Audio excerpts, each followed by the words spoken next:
మనకి ఓట్లు తెచ్చుకోవడం, ఎదుటి వాళ్ళ ఓట్లు పోగొట్టడం. ఇది ప్రస్తుతం తెలుగుదేశం పార్టీ అనుసరిస్తున్నటువంటి వ్యూహం. రామ్ గోపాల్ వర్మ సినిమా పేరు వ్యూహం అని పెట్టాడు. వాస్తవంగా తెలుగుదేశం అనుసరిస్తున్న వ్యూహం ఎలాగా అంటే, ఒకటి పత్రికల ద్వారా రోజు బీసీలకు అన్యాయం జరిగిపోతుంది, ఎస్సీలకు అన్యాయం జరిగిపోతుంది, ఎస్టీలకు అన్యాయం జరిగిపోతుంది అని రాయడం. ఎందుకంటే వైఎస్ఆర్ కాంగ్రెస్ పార్టీ ఆంధ్రప్రదేశ్ చరిత్రలోనే హయ్యెస్ట్ సీట్లు ఇస్తుంది బీసీలకి. ఆంధ్రప్రదేశ్ చరిత్రలోనే గత 70 ఏళ్లలో ఎవ్వరూ చేయనటువంటి తెగింపు చేస్తుంది. ఓసీ సీట్లు కూడా బీసీలకు ఇస్తుంది. కాబట్టి ఆ ఫీలింగ్ బీసీల్లో వచ్చేస్తే తెలుగుదేశం నుంచి వెళ్ళిపోతారు. కాబట్టి రామచంద్ర యాదవ్ నేతృత్వంలో ఒక పార్టీ, అది ఎవరికి వ్యతిరేకం అంటే వైఎస్ఆర్ కాంగ్రెస్ పార్టీకి వ్యతిరేకం.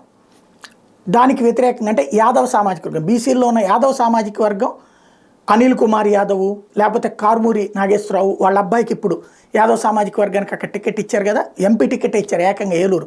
కమ్మ సామాజిక వర్గం బలంగా ఉండే చోట్ల. కాబట్టి అట్లాంటి వాటి నుంచి ఓట్లు తేల్చాలి. ఇప్పుడు పార్థసారథిని హైలైట్ చేయటం, ఇటు పక్కన ఇతన్ని హైలైట్ చేసి తద్వారా ఇంకేముంది అయిపోయింది యాదవులకు అన్యాయం జరుగుతుందంటూ ఒకటి ప్రొజెక్ట్ చేయడం. రెండో పక్కన ఎస్సీ ఎస్టీ, వైఎస్ఆర్ కాంగ్రెస్ పార్టీ కంచుకోట్లాంటి ఓట్లేంటి ఎస్సీ ఎస్టీ మైనార్టీలు.